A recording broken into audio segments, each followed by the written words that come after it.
estas palabras de lo que son los profetas mayores, las preguntan cuando ustedes van a hablar de la parte profética. Hay mucha gente que le gusta. Es más, ahora se ha levantado la iglesia de la profecía, que es de todo lo que es la parte profética. Pero la profeta en la voz griega y en la voz hebrea tiene un significado especial. Ahora yo quiero que ustedes piensen en que la palabra en el hebreo para profeta es navi. Algunos lo escriben con B pequeña, otros lo escriben con B larga. ¿Sí? Y esta palabra navi tiene un significado y la otra palabra es roé. ¿Sí? Ahí se las estoy escribiendo en el tablero para que ustedes puedan escribirla como bien. Ahora sí.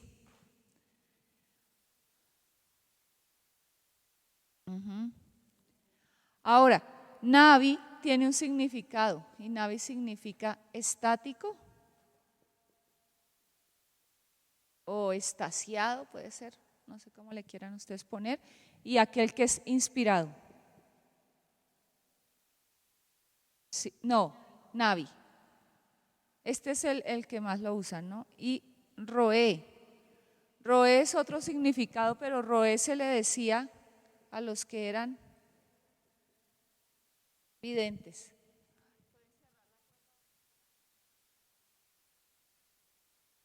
Y roé significaba lo que era el vidente, o sea, el que veía. Dios en la manifestación primera que ellos tenían, y aún lo ven ustedes con Moisés, que fue uno de los grandes profetas del Antiguo Testamento, ellos tenían visiones. ¿Se acuerdan cuál fue la visión en donde se le reveló el Señor a Moisés? La zarza. Y ellos, la mayoría de ellos, aún ustedes ven Ezequiel en Ezequiel 1 dice: las visiones que vi junto al río Quebar, vi que el cielo se abrió, vi que la gloria del Señor, y empieza a describir todo lo que él veía.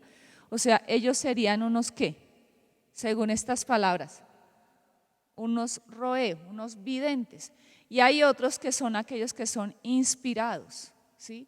Los que son inspirados, por ejemplo, las personas que Dios usó para escribir la palabra, ¿qué son? Navi, ¿sí? Navis, ¿ok?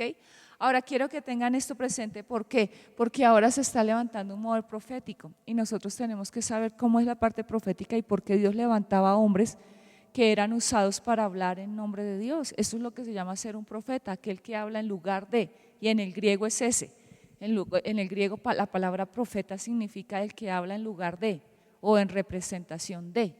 Básicamente eso es lo que es en la parte griega o Antiguo Testamento, hablar en nombre de. La misión de estos hombres era hablar en el nombre de Dios, eran en voz viva, en medio del pueblo, y ellos recordaban, y se acuerdan que lo hablamos, y está en la palabra en el Nuevo Testamento, tal vez con Sandra lo han visto. Ellos hablaban ¿para qué? Corregir, instruir, edificar y declarar ¿qué? Juicio, y también para anunciar el porvenir.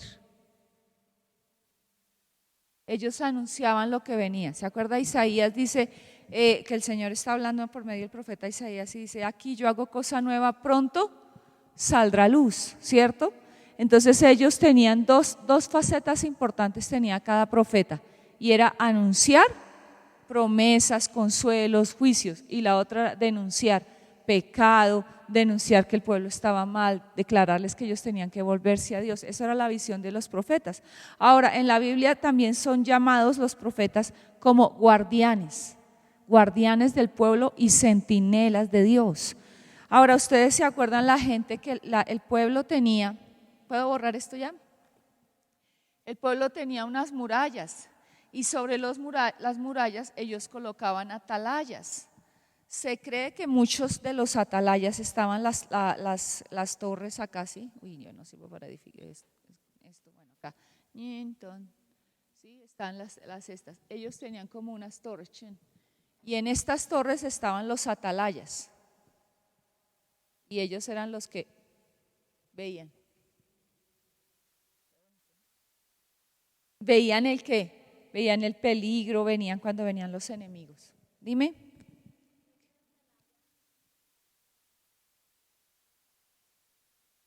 Los testigos de Jehová, sí, sí. Pero los testigos de Jehová hablan porque su revista se llama Atalaya. Pero si ustedes miran Ezequiel capítulo 3 y Ezequiel 33 está el deber de la atalaya. Son los dos capítulos que habla lo que es un verdadero atalaya. Y el atalaya era el profeta, el que se levantaba a anunciar al pueblo. Y el Señor le decía, si tú no anuncias, la sangre de ellos será sobre tu cabeza. Entonces los testigos de Jehová cogieron eso, pero no significa que eso esté mal. En la palabra son la parte profética, ¿sí? Para que sepamos, porque a veces también les preguntan. Nosotros cuando éramos jóvenes teníamos el grupo de atalayas y era un grupo de oración dentro del grupo de jóvenes. Y entonces en el grupo de atalayas estábamos los que teníamos los dones proféticos, los dones de vidente, había gente que tenía visiones, gente que escuchaba al Señor y eran los que orábamos por los demás. Y se llamaba atalayas y cuando yo le dije a mi amiga, ay, te invito al grupo de atalayas, y ella, ay, no, eso es de los testigos. Dije, no, yo no soy testigo de Jehová. Casi siempre relacionan eso. Pero nosotros tenemos que saber, y esa es la parte profética. Y Ezequiel 3 y Ezequiel 33 habla muy claro la función de los atalayas para que ustedes sepan lo que Dios está haciendo. Ahora, los profetas, ¿qué sentían?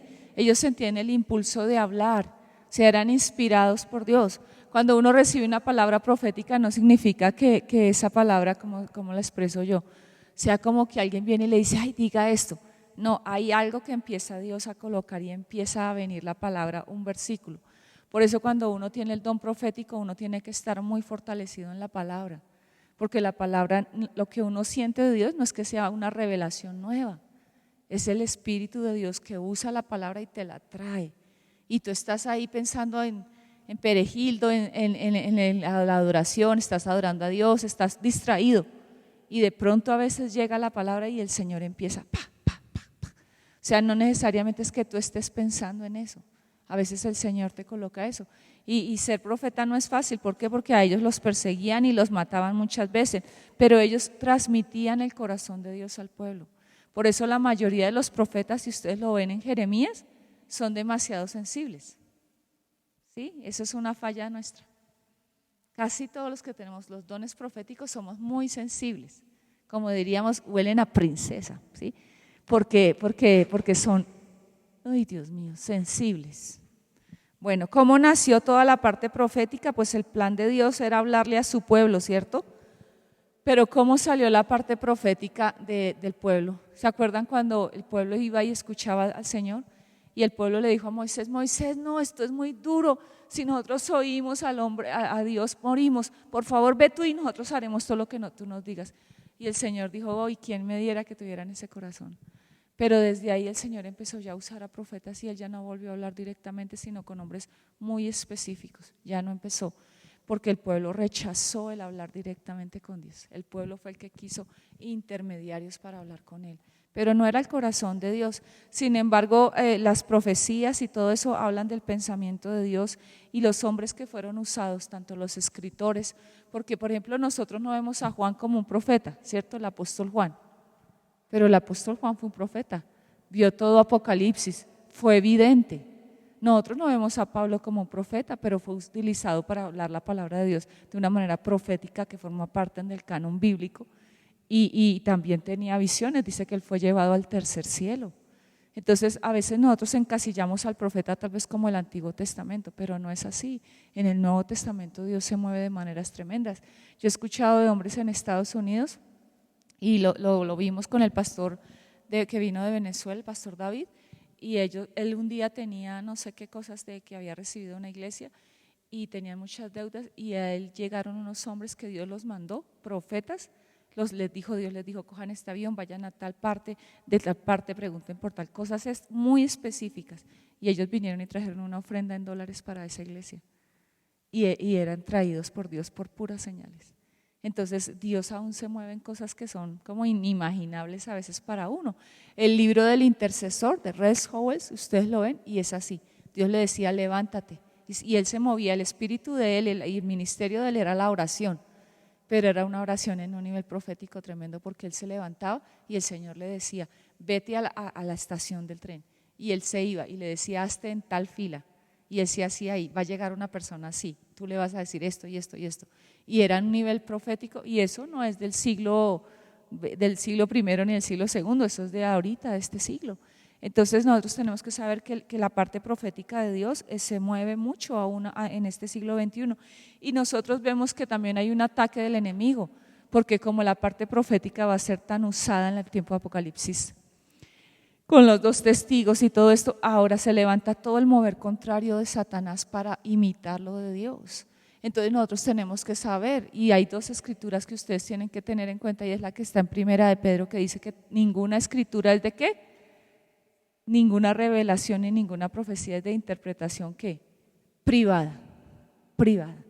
¿Por qué? Porque la escritura tiene que hablar y la escritura es abierta. O sea, yo no puedo decirle a Joana una interpretación privada de algo de la palabra de él y que esto es solo para ti. Sí, si yo me pongo acá y digo, Joana, si dice el Señor que Dios te levantará y que vendrán y saldrán alas de tu cuerpo.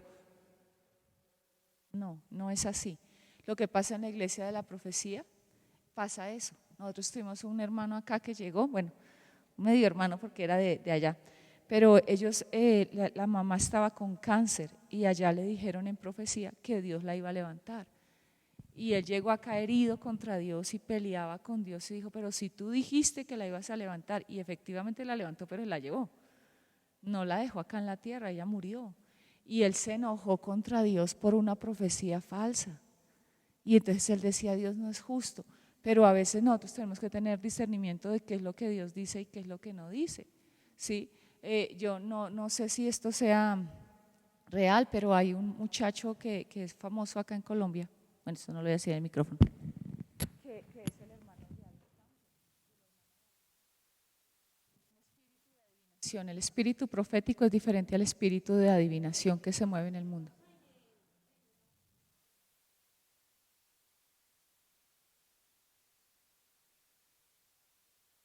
Así eso no, porque la palabra dice cuando le hablan los profetas en Levítico y en Deuteronomio, que habla que la profecía que un profeta da se tiene que cumplir.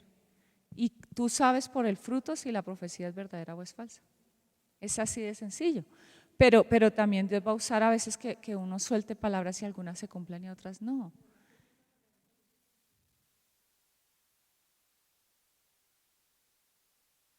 La palabra siempre confirma, no te muestra por primera vez a ti eso. Siempre la gente espera que los profetas hablen y les digan algo que es nuevo. Pero la profecía, según está en Corintios, es ¿para qué? ¿Para qué es?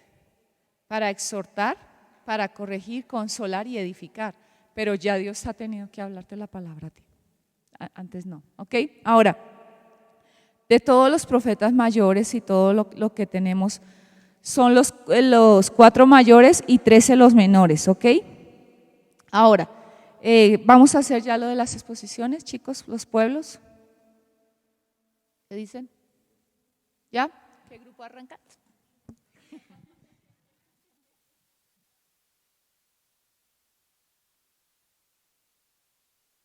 Vamos a ver todas las características de estos pueblos y creo que es importante reconocerlas.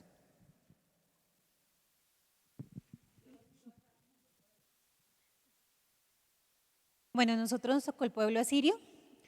La historia dice, los asirios eran el pueblo dominante en el Antiguo Oriente.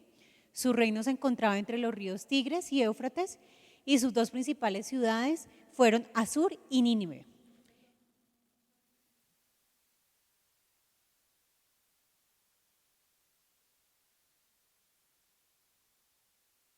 Relaciones con Judá e Israel.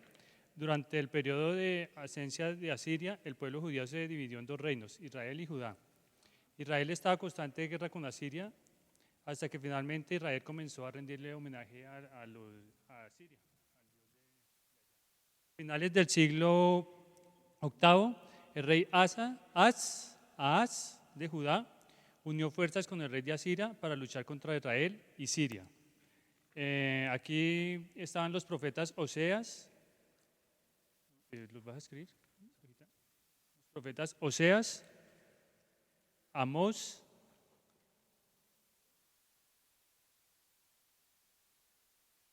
Isaías y Miqueas. Advierten a Israel que de los ataques asirios fueron una venganza de Dios por la desobediencia de Israel. El libro bíblico de Segunda de Reyes relata varias batallas entre Israel y Asiria. incluyendo una guerra de Jerusalén en la última instancia sin éxito. Ezequiel describe la arrogancia de los asirios y Jonás es enviado para advertir a la gente de Nínive de que Dios quiere destruirlos. Más tarde, Nahum y Sofonías profetizan la caída del imperio asirio y de Nínive en particular. Ahora su ejército. En el Museo Británico acerca de unos manuscritos que dejó el rey Tukulti-Ninurta.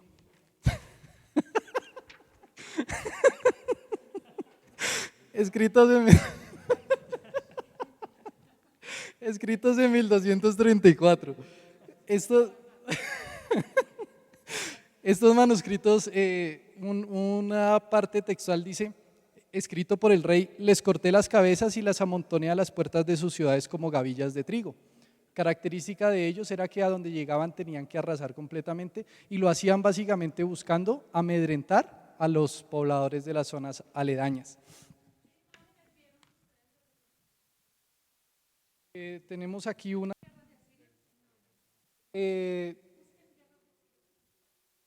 Bueno, las características de la guerra o de cómo ellos enfrentaban la guerra era que tenían escuadrones de infantería y de caballería.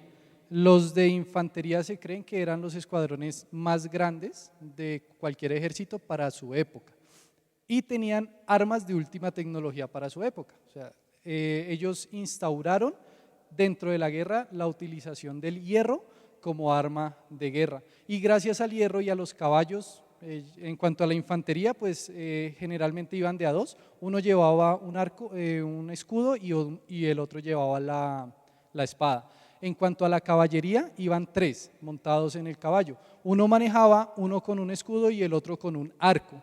Desarrollaron una ingeniería, digamos que se apoyaron en la ingeniería para desarrollar armas que pudieron derrumbar las murallas que estaban alrededor de los pueblos.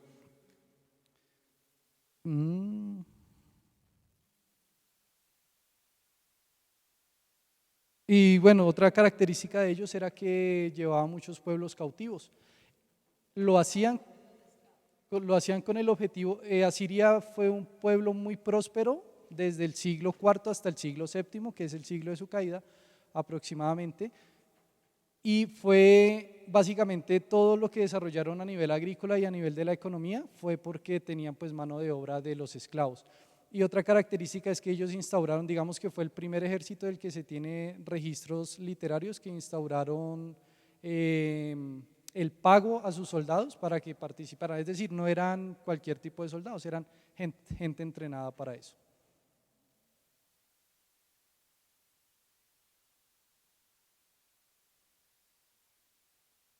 Una de las fotos famosas que uno ve de los asirios era ellos atravesaban el cuerpo de una persona con un palo desde acá. Y lo que le dicen ahora palear, cuando uno cogieron a la mujer que hicieron y la mató ese hombre, eso era lo que hacían los asirios. Metían en las mujeres por la vagina, en los hombres por el recto, y era un palo que los levantaba y los atravesaba. Y los colocaban, por eso decía que los colocaban a los enemigos, las cabezas no eran las cabezas, era el cuerpo. Y los colocaban como si fueran ramas de trigo, haciendo como una entrada principal. Esa imagen está en internet, ustedes la pueden descubrir después. Aquí yo la tengo, pero es que está muy pequeñita para mostrársela, pero es este.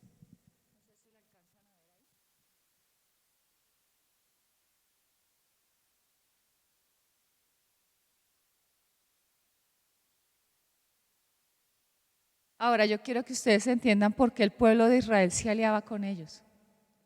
Porque a veces nosotros decimos también, uy, Israel era tenaz, Israel no le hacía caso al Señor. Y sí, somos así. Pero ¿saben por qué a veces uno busca alianza con la gente que no debe? Por temores. El pueblo de Israel sabía lo que hacían ellos. Por eso el temor de esa nación se venía sobre el pueblo de Israel. Y ellos decían, mejor nos aliamos, mejor hacemos lo que ellos hacen para que no nos hagan daño. Únetele, sí, si no puedes contra él, únetele. Entonces esa era una de las cosas que ellos hacían mucho. El arma que ellos más usaban y era la tecnología como de último tiempo era el arco y el escudo con la lanza, que eran las armas más fuertes de ellos dos. Entonces, básicamente eso era lo que yo quería que ustedes supieran. Ellos eran felices atravesando los animales con flechas también, los atravesaban varias flechas a los animales. ¿Quién sigue? Siguiente grupo, ¿a ustedes? Moni, bueno.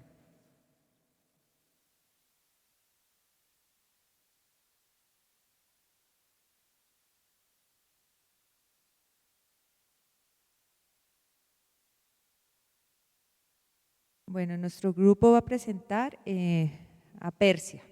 Persia es una región histórica del Oriente Medio, ubicada al este de Mesopotamia, lo que hoy conocemos como Irán.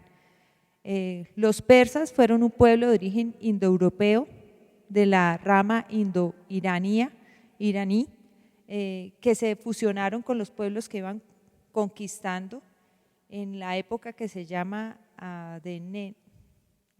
Adenénida. El pueblo persa se originó como un grupo de tribus nómadas cuya localización original, como les decía, radicaba al norte de la meseta de Irán. Y pues es importante tener como todo el contexto para entender también cómo fue que llegó el pueblo de Israel a encontrarse con ellos. Antes de surgir el imperio persa, la zona del Medio Oriente venía siendo azotada por las guerras y todo por el estado agresor y militarista de Asiria. O sea, toda esa región pues estaba dominada por los asirios que, como decía la pastora, pues eran violentos y ellos lanzaban campañas y guerras pues contra los pueblos vecinos, saqueaban, mataban, robaban y deportaban a las regiones, a las poblaciones o a los dirigentes de las poblaciones vecinas, los deportaban una vez los conquistaban. De ahí surge que pues esos pueblos vecinos se aliaran y derrotaron a los asirios. Dentro de esas alianzas, uno de los poderes que se levantó de esa coalición de vecinos fueron los medos en Mesopotamia, Siria y Palestina. Ahí pues ya en el 559 a.C. asume el trono de Persia Ciro II. Hasta ese momento los persas eran dominadas por los medos. Bueno, ahí me salté una parte. Entonces vino una de esas coaliciones que fueron los medos, que empezaron a dominar, y de ahí pues empezaron los persas ya bajo ese dominio, empezaron también a levantarse en contra de los que los estaban esclavizando. Ya con Ciro II, ellos lanzaron una guerra para ir en contra de sus antiguos amos. Ahí fue como los persas conquistaron pues zonas de Asia Central, la frontera con India, Asia Menor, y subyugaron el reino de Lidia al rey Creso, que era uno de los más ricos, y luego atacaron Babilonia y se apoderaron de toda la Mesopotamia, Siria y Palestina, y ahí fue que liberaron a los israelitas de su cautiverio en Babilonia. Las características del ejército, pues ellos se caracterizaban por su destreza y puntería, tenían soldados contingentes vasallos. ¿Qué significa eso de vasallo? Pues que a los pueblos que ellos iban conquistando y los iban recogiendo sus mejores soldados e integraban parte de su ejército. Estaban básicamente estructurados en 3 grupos, unos que eran la infantería ligera, que eran lanzadores de jabalina, honderos y arqueros. También tenían una infantería pesada, que eran mercenarios griegos, pues eran como unos sicarios pues a sueldo que les pagaban para que los apoyaran pues en sus guerras. Y también, espere que se me perdió aquí lo que ellos llamaban, los inmortales, que pues eso es lo que da el origen a la película 300, no sé si alguno lo ha visto, yo no la vi, pero digamos es la historia de esa parte del ejército que eran denominados los inmortales. Igualmente también se caracterizaba este ejército por ser bastante ostentoso, o sea, una parte del ejército la constituían los nobles persas, entonces ellos pues tenían hasta elefantes, y empezaron a utilizar una serie de escudos que ya van a ampliar. Bueno. El ejército persa contaba con batallón de inmortales, así los llamaban por Jenofonte. ¿Quién es Jenofonte? Jenofonte, militar y filósofo griego conocido por sus escritos sobre la cultura e historia griega. Y reclutaban entre la nobleza, la nobleza persa, y se trataba de lanceros y de arqueros de élite, adornados con lujosas vestiduras que formaban la guardia del rey. También tenían dos características, que eran destreza y puntería. Y la educación de los hijos duraba desde los 5 años hasta los 20 años, y solamente les enseñaban 3 cosas: montar a caballo, disparar el arco y decir la verdad. El ejército personal se componía de soldados entrenados para la batalla, llamados los inmortales, como les dije. Era el ejército de 12.000 hombres, se le decía así porque cada vez que caía uno era repuesto por otro de la reversa. Y los arqueros a caballo era la especialidad de los persas, que requería una coordinación y habilidad excepcional que combinaba la arquería con la caballería.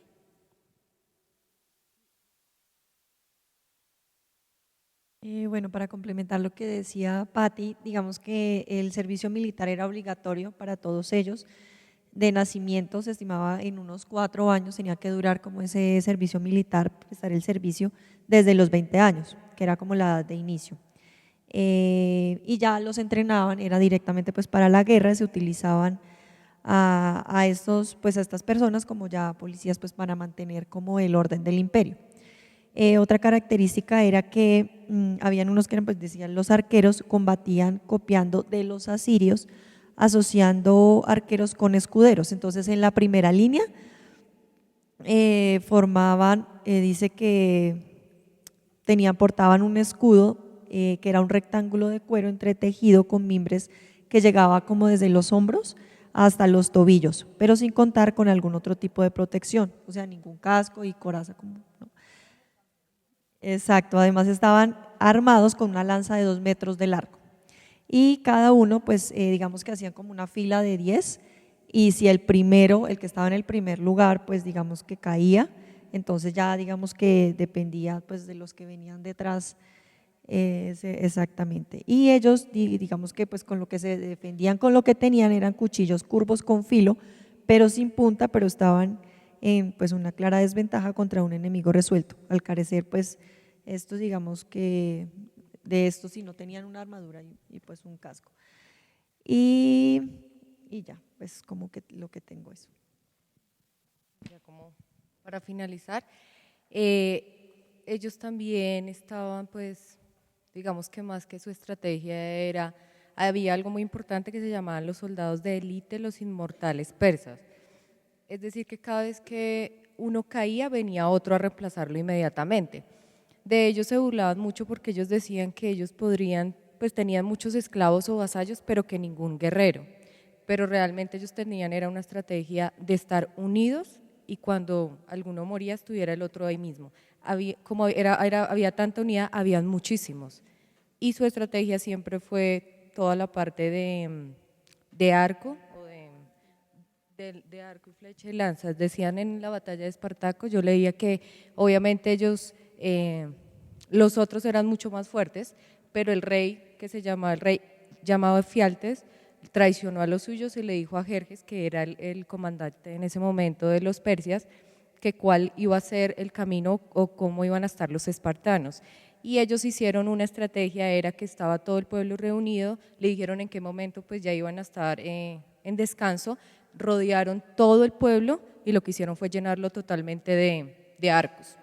Es decir, que no tenían, digamos, ninguna opción de defenderse. Entonces su estrategia era de unión, revisar qué estaban haciendo los otros, cautela, pero también de tener, ¿cómo se dice? Como el compromiso del otro. Si moría uno, ahí mismo reemplazaba al otro.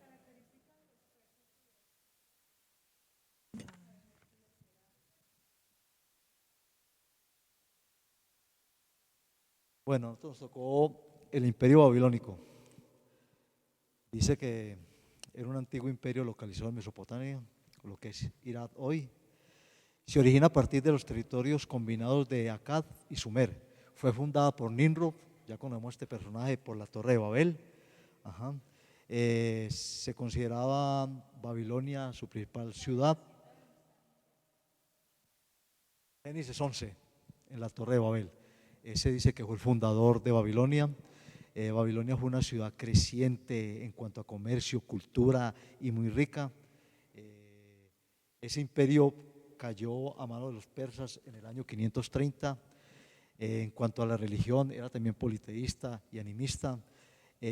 Su principal dios era el dios Marduk, que en la Biblia lo conocemos como Merodach. Y según dicen algunos estudiosos, este era el mismo Nimrod, pero deidificado. En Babilonia era una ciudad tan impotente que habían 58 templos de dioses principales, había 55 capillas de Marduk, 300 capillas para las deidades terrestres, 600 capillas para deidades celestiales, 180 altares para la diosa Istar, 180 altares para los dioses Nergal y Hadad y 12 altares para los diferentes dioses. Hubieron dos reyes que fueron los más principales. Fue el rey Hammurabi, donde se conoce este hombre con el código de Hammurabi. Ese código cimentaba tres cosas principales. Primero, promulgaba la justicia. Segundo, poner en orden la tierra. Y tercero, procurar el bien al pueblo. Y ese código hasta nuestros días todavía se sigue utilizando. Y el otro rey principal, que era un guerrero, era el rey Nabucodonosor II. Este rey le tocó durante su militancia y acoso a los israelitas, le tocó a los profetas Habacuc y Abdías. Y cuando estuvieron en cautiverio en Babilonia, estuvieron los profetas Daniel y Ezequiel. ¿Cuáles eran las estrategias? Todos estos pueblos eran pueblos muy belicosos. Y cada pueblo aprendía de otros. Estos aprendieron mucho de los asirios y se pasaron las mañas y tomaron muchas cosas en estrategias de los asirios. Sitiaban las ciudades, las quemaban. Cuando Nabucodonosor quemó a Jerusalén, se dice que muchas de las mujeres de Jerusalén, como vino la hambruna, entonces cocinaban a sus hijos y se los comían.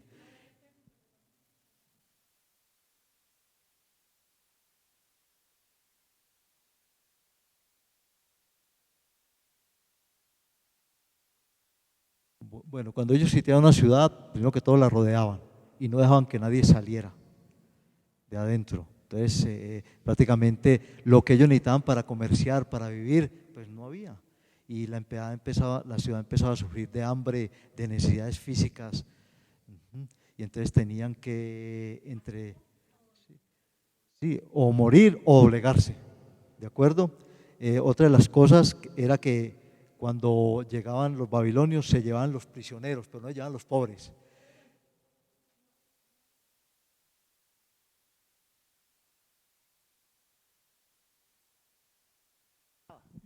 Cuando ellos sitiaban la ciudad, ese vocero proyectaba la voz y empezaba a vociferar que ellos eran débiles y que el ejército era verdadero. Entonces sitiar una ciudad era hacer una guerra psicológica para empezarlos a derrotar emocionalmente. Aparte de que tenían hambre, empezaba a escasear la comida, empezaba a escasear el agua, ya no había agua, no se tenían con qué bañar, no tenían que comer. Y los extremos que dice Omar es que ellos llegaban a matarse unos a otros. Las mujeres se ponían de acuerdo y decían, nos comemos primero nuestro hijo y luego el suyo. Y luego peleaban porque no cumplía la que dijo que lo mataba de segundas. Y se ponían a pelear y a veces se comían unos con otros. Pero era una guerra psicológica. Ahora el enemigo trabaja en nuestras vidas ahora sí. Es el mismo principio.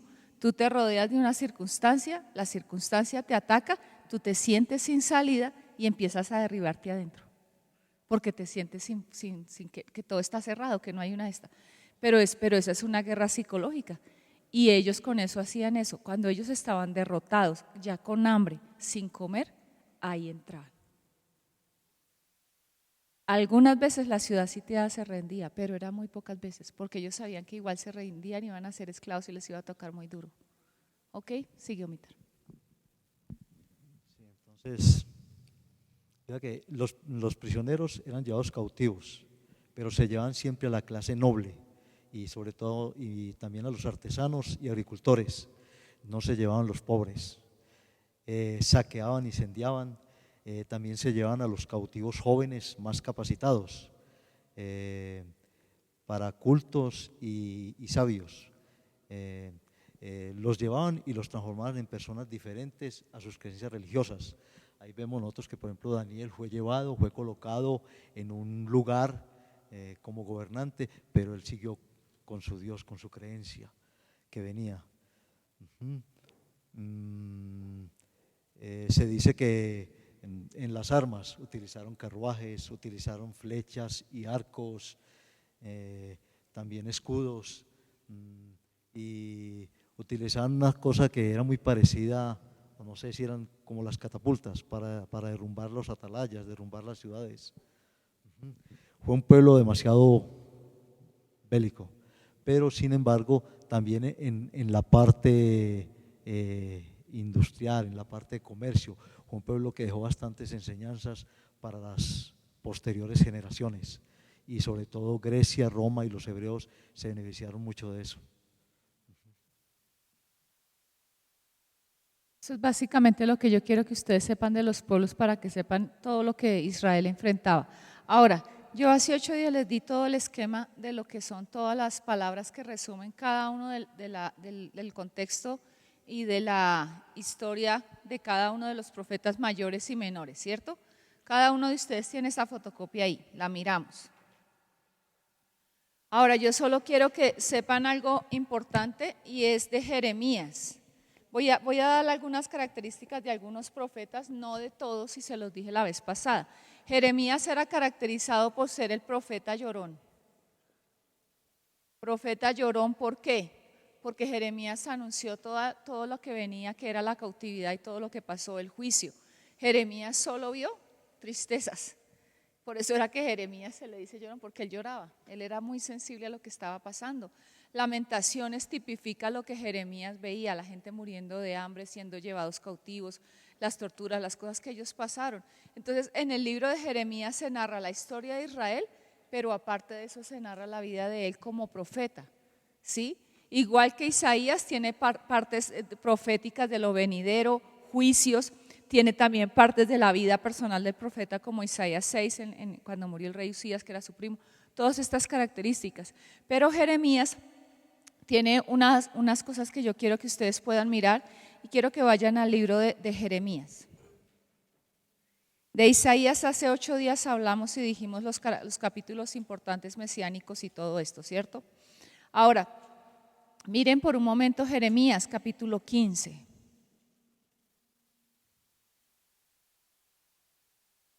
Y se ve la vida del profeta Jeremías, y en el capítulo Jeremías 15 se ve a un Jeremías que es parecido a un profeta Elías. Jeremías también se desanimó. Jeremías pasó tiempos muy difíciles, y Jeremías parece que hubo algo en él que lo untó de lo vil, y Dios tuvo que hacer un llamado fuerte a Jeremías ahí. Y tú lo miras en Jeremías 15:15, dice: tú sabes, oh Jehová, acuérdate de mí y visítame, y véngame de mis enemigos. ¿Sí están ahí conmigo? No me reproches en la prolongación de tu enojo, sabes que por amor de ti sufro afrenta. O sea, Jeremías sufría afrenta por el Señor, claro. Fueron halladas tus palabras y yo las comí, y tu palabra me fue por gozo y por alegría de mi corazón, porque tu nombre se invocó sobre mí, oh Jehová de los ejércitos. No me senté en compañía de burladores, ni me engreí a causa de tu profecía. Me senté solo porque me llenaste de indignación. O sea, Jeremías tenía que declarar el juicio, y Dios lo llenó de un celo que lo hacía indignarse contra el pueblo. Y después dice: porque fue perpetuo mi dolor, y mi herida desahuciada no admitió curación. ¿Por qué? ¿Serás para mí como cosa ilusoria, o como aguas que no son estables? Entonces Jeremías empezó a ver que el Señor no estaba con él como tal vez él quería. Él estaba desanimado, y ahí él lo expresa. Pero miren la respuesta del Señor, y por eso es que yo creo que Jeremías tuvo que tocar algo o empezar a hacer algo que el Señor tuvo que decirle: si te convirtieres, yo te restauraré. ¿Por qué se le dice a un profeta que se convierta si es profeta?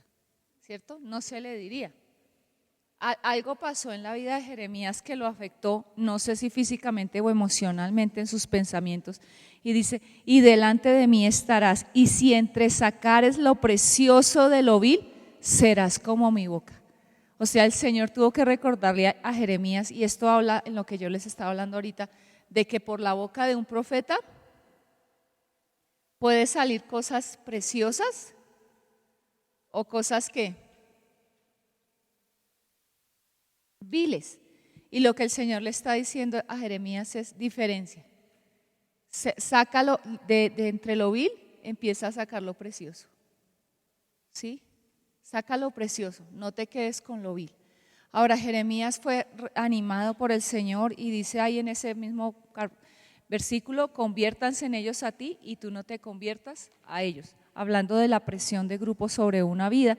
Y te pondré en este pueblo por muro fortificado de bronce. ¿Cuántos saben que esa fue la palabra que el Señor le dio a Jeremías en Jeremías 1? Lo mismo, te pondré por muro de bronce y pelearán contra ti, pero no te vencerán porque yo estoy contigo para guardarte y para defenderte. Mira por un momento Jeremías 1 y está en el 18. He aquí yo te he puesto en este día como ciudad fortificada, como columna de hierro y como muro de bronce contra toda esta tierra y contra todos los reyes de Judá. Versículo 19, y pelearán contra ti, pero no te vencerán porque yo estoy contigo, dice Jehová. O sea, literalmente Jeremías estaba puesto para ir en contra de todo el pueblo, desde los más altos hasta los más bajos. Entonces el destino de Jeremías fue difícil.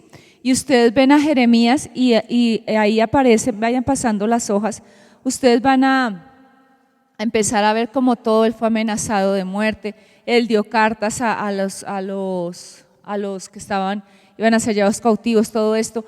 Se levantó en los tiempos de Jeremías un falso profeta que era Ananías, que Jeremías decía que iba todo mal y Ananías decía no, todo va a ir bien.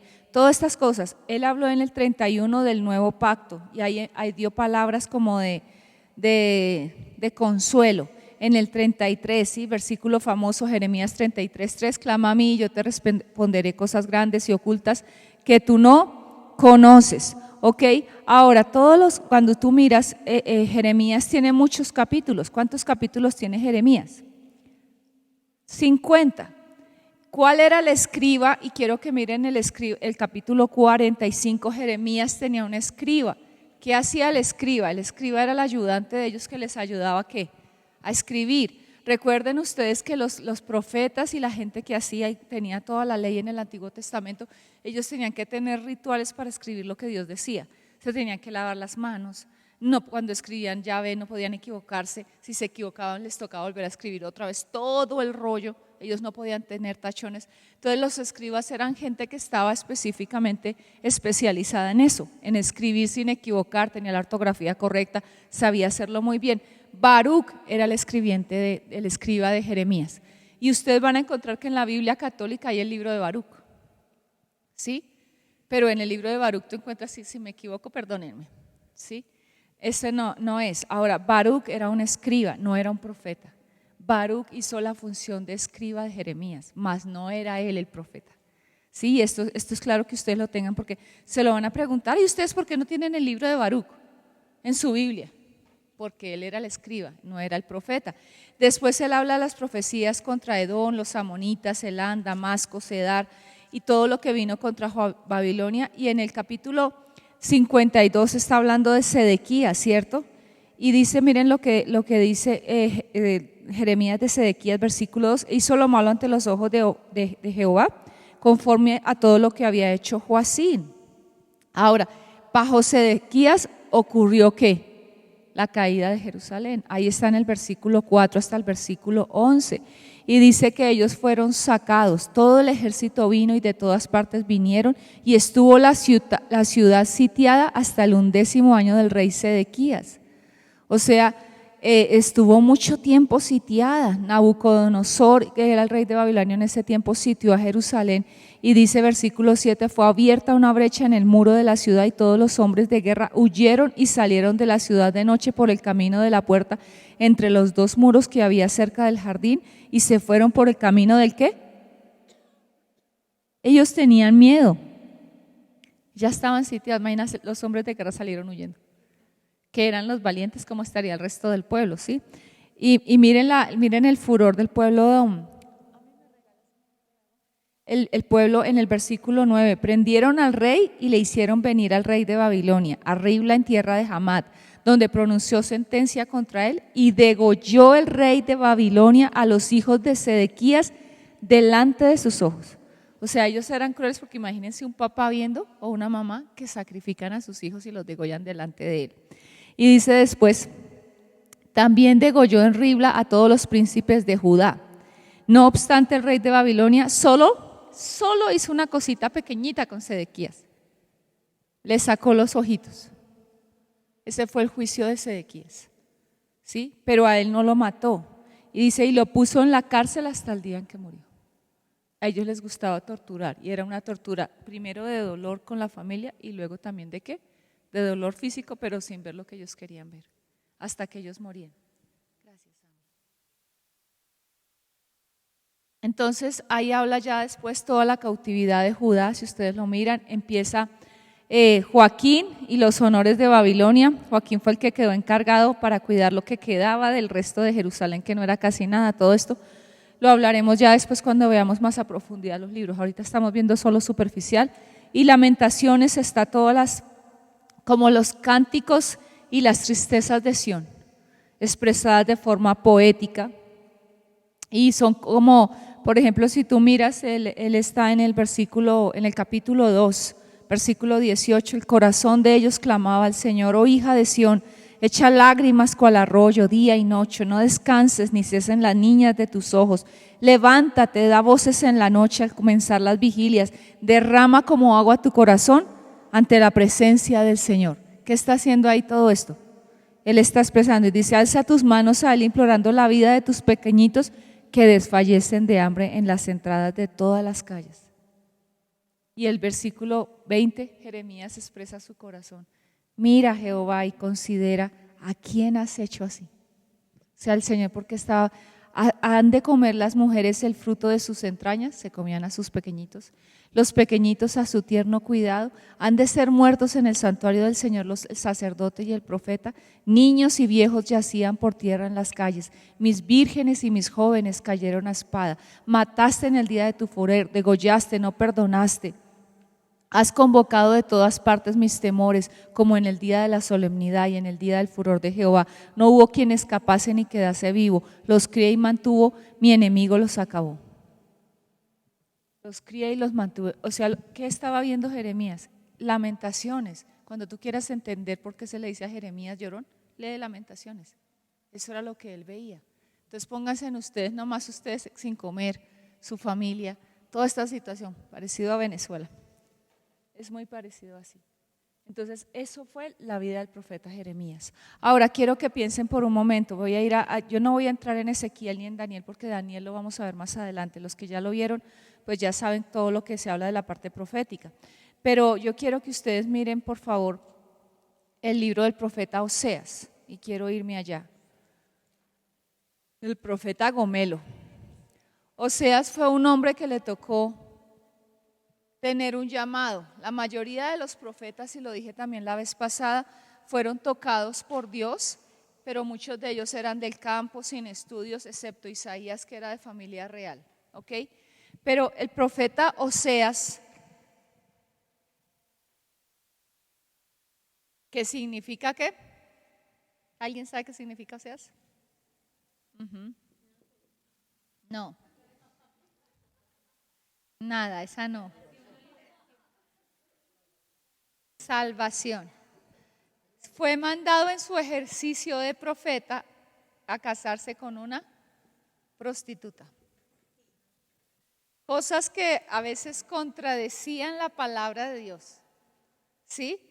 Y hay veces que eso a mí me raya la cabeza, porque si el Señor me dijera me haga esto, pues yo creo que yo no lo haría, porque sería para mí una locura que contradiga lo que el Señor me ha enseñado, ¿sí? Pero Oseas fue mandado a casarse con una prostituta que era una adúltera, y eso está en el capítulo 3, versículo 1. Ve y ama a una mujer amada de su compañero, aunque adúltera, como el amor de Jehová para con los hijos de Israel, los cuales miran a dioses ajenos y aman las tortas de pasas, o sea, la idolatría de las naciones paganas.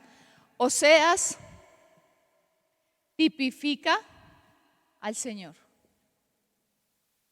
Y la mujer adúltera con la que él se casó tipifica al pueblo de Dios. ¿Sí?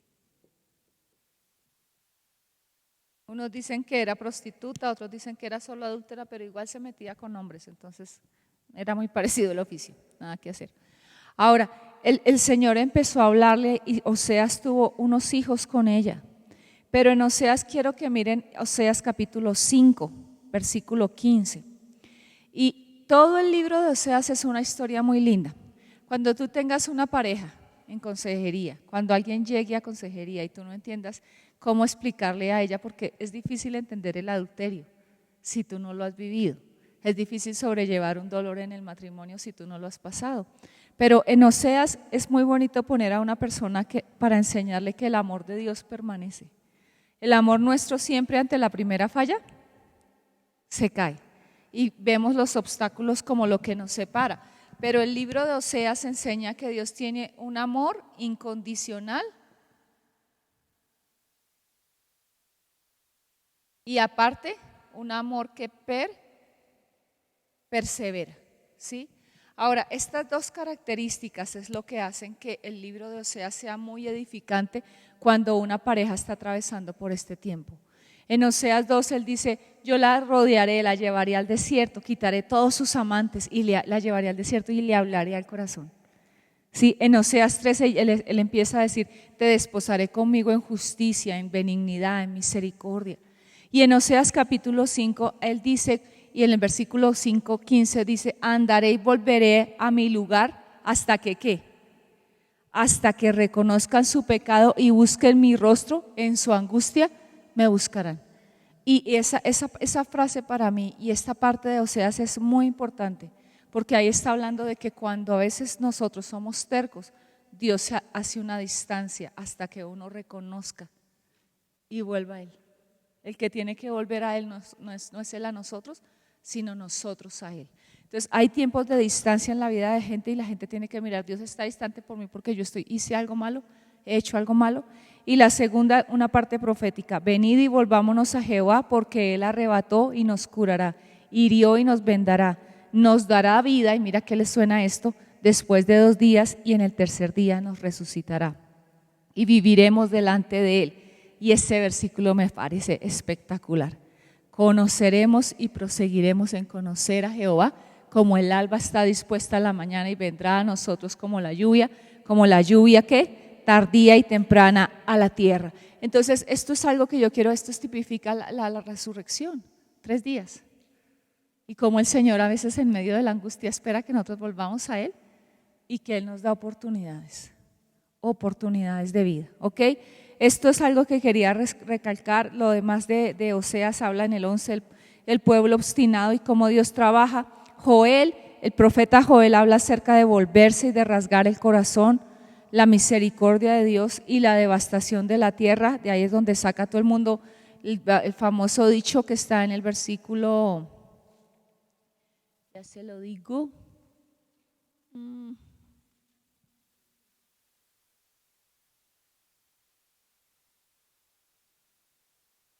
versículo 14, proclamad ayuno, convocada asamblea, congregada a los ancianos y a todos los moradores de la tierra en la casa de Jehová vuestro Dios y clamad a Jehová.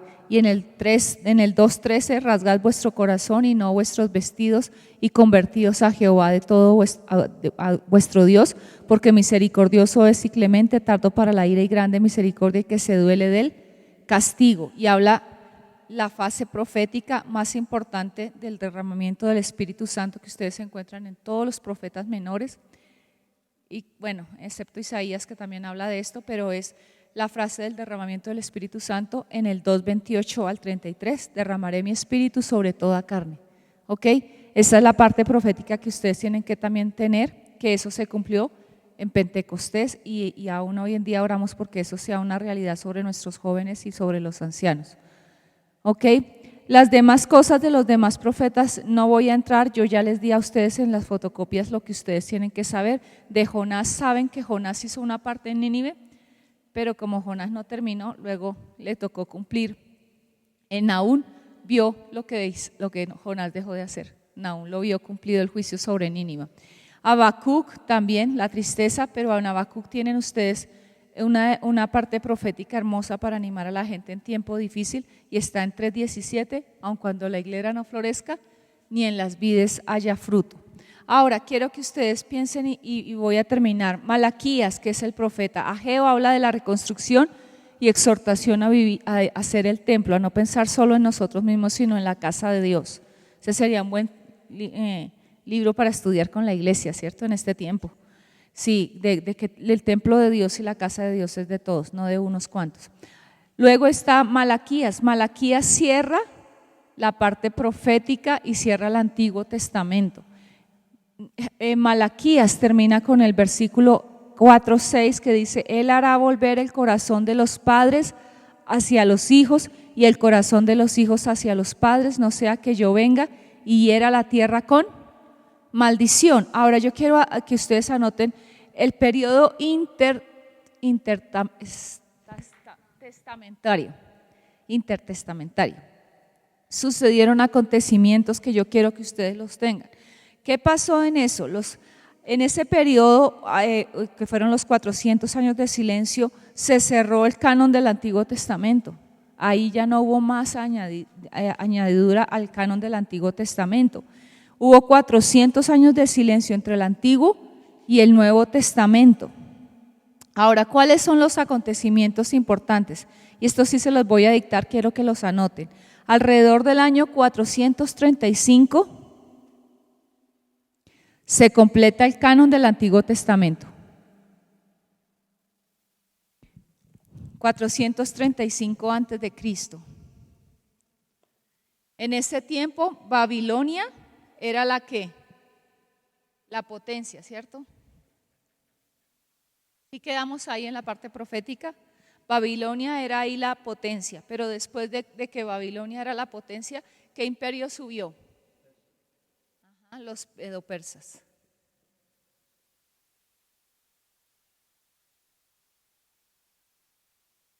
Medo-persa. Ahí empezó a haber este surgimiento bien fuerte. Luego de la cautividad babilónica, al final del libro de Malaquías, la nación de Israel se encuentra de nuevo en la tierra de Palestina, ¿sí? Pero ¿bajo qué dominio?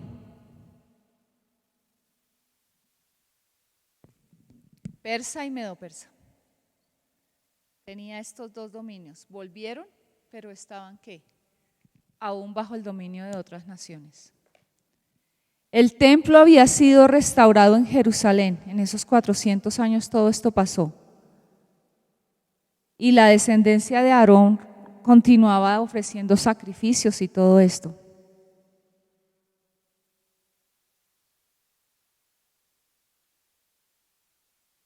Después del imperio medo-persa, se levantó el imperio macedonio, de Macedonia.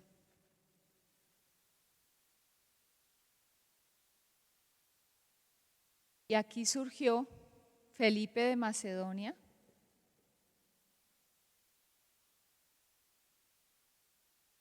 que fue el papá de nuestro gran conocido Alejandro el Grande.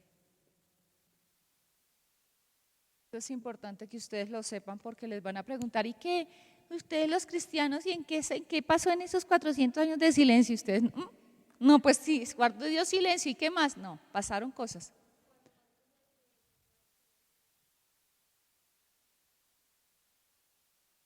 Cristóbal Colón fue muchísimo después. Cristóbal Colón fue en 1400. Y eso fue en el segundo siglo después de Cristo. Ahí todavía Cristóbal Colón estaba en el cielo.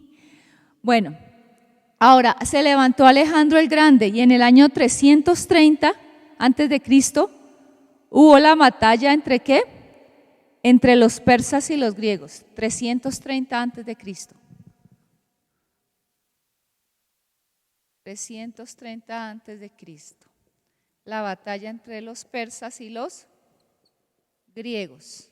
Ahí empezó a surgir Grecia, porque Grecia en el Antiguo Testamento, y Sandra se lo tuvo que haber explicado ya, el imperio, toda la parte de los griegos cobró importancia y relevancia en el Nuevo Testamento. ¿Ok? Ahí se levantaron y Alejandro el Grande se convirtió en el ¿qué? En el gobernante. Y después de que él ganó la batalla, le dio el poder a Grecia y así nació el gran imperio griego. Ahí es donde ustedes ven que sale todo esto, más o menos en este tiempo. El imperio griego con Alejandro el Grande de gobernante de este imperio. Y terminando ya, estoy terminando la materia, durante todo este tiempo Alejandro gobernó y Alejandro murió en el 323, para que ustedes lo anoten ahí, pues eso no lo tienen que saber de memoria, 323 antes de Cristo, pero él tenía 4 generales. Y de esos 4 generales, 2 de ellos son importantes en la historia bíblica, que es Ptolomeo y Seleuco. Ptolomeo, con la P antes, porque ellos les colocaban la P antes, Ptolomeo y Seleuco. Y toda la influencia griega era tremendamente relevante en Palestina, donde el Señor iba a aparecer. ¿Por qué les digo esto? Porque el Señor preparó, ¿se acuerda que yo les dije que Él empezó a preparar diferentes naciones para hacer la entrada triunfal cuando Él entró? Ahora, en el año 171 a.C., Antíoco invadió Egipto y Palestina. Palestina se vio pues envuelta en una gran rivalidad. Palestina, Antíoco invadió Egipto y Palestina.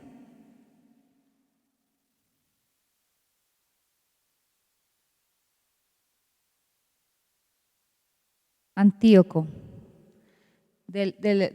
Antíoco, voy a irles leyendo y ustedes me van anotando ahí.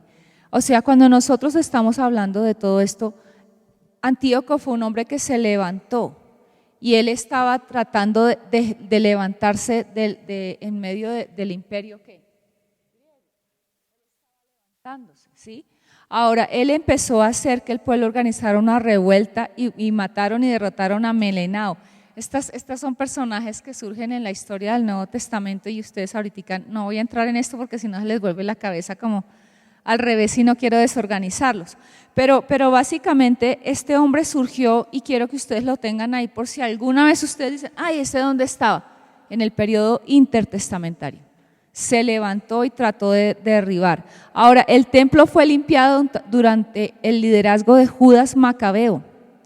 Ustedes escuchan en la Biblia católica los macabeos. Ahí es donde salen los macabeos, en el periodo intertestamentario de Judas Macabeo. Y durante los días de los macabeos se produjo la destitución temporal del dominio extranjero en la parte de Palestina. Uno de los sacerdotes asmoneos, que ese fue otro pueblo que se levantó, firmó un tratado con Roma para que los ayudasen en caso de un ataque sirio.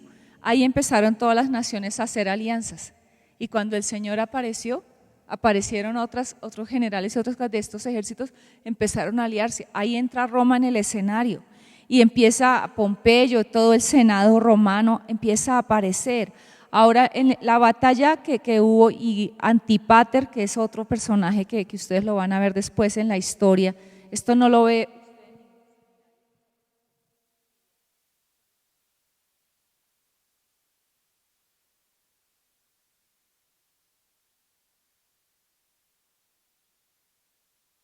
Entraron, pero para entender eso tocaría estudiar muchas cosas. Esto sucedió en el año 63 a.C., que Antípater ataca Jerusalén para intentar derrotar la autoridad de los asmoneos, que era un pueblo que había cogido autoridad sobre el pueblo de Palestina. Y a partir de ese momento, Palestina, porque Antípater venía de parte de todo lo que quería derribar, venciéndola y capturándola para Roma en el año 63 a.C., se encontró bajo el dominio de Roma. ¿Por qué es importante él? Porque él es el que introdujo a través de la guerra y de todo lo que pasó que el imperio romano cogiera autoridad sobre Palestina cuando el Señor Jesús iba a nacer. Por eso el Señor nació y cuando nació, ¿quién gobernaba? Los romanos. Los romanos. Que esa es una característica que luego tú tienes también que mirar, y es un pueblo importante para estudiar cómo era el imperio romano, cuáles eran sus hábitos, porque fue lo que crucificaron. Esa costumbre era de los romanos, pero la habían sacado de mezclas de los asirios, de los babilónicos y de todos estos pueblos que hemos estudiado. Ok, esos son los acontecimientos más importantes. ¿Qué? De Roma. Es que España, cuando nosotros vemos historia de la iglesia, nunca es de España. Catolicismo siempre nació en Roma. ¿Ok? ¿Listo? Y hermanos, la palabra de Malaquías al final era: yo volveré el corazón de los padres a los hijos y de los hijos a los padres. Después de ese tiempo de Malaquías, nunca más volvió el Señor a hablar por profetas hasta Juan el Bautista. ¿Ok? Ahora, ¿cuál fue la cosa más sobrenatural que pasó de la parte profética en el periodo interestamentario?